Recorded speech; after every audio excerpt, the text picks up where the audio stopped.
Meow meow meow meow meow meow meow. ഞാൻ പറഞ്ഞില്ലേ എളിയ, അവൻ ഈയിടെയായിട്ട് എന്തോ ഒരു കുഴപ്പമുണ്ട്.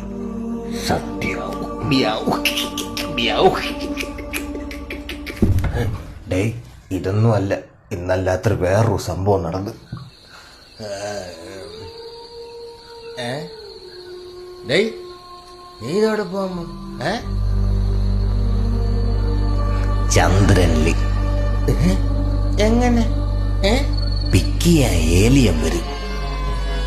എന്നാ വരുമ്പോ പറയണേ, എല്ലാവർക്കും ചായ ഇട്ട് വെച്ചേക്കാം. ഇത് പിന്നെയും കൊള്ളാം. മിനിങ്ങാൻ രാത്രി ഇതുപോലെ വേറൊരു സംഭവം നടന്ന്.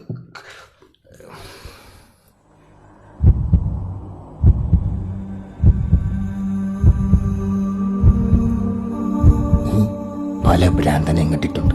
ആദ്യമായിട്ടുണ്ട് ഹങ്കർ ഭ്രാന്ത്.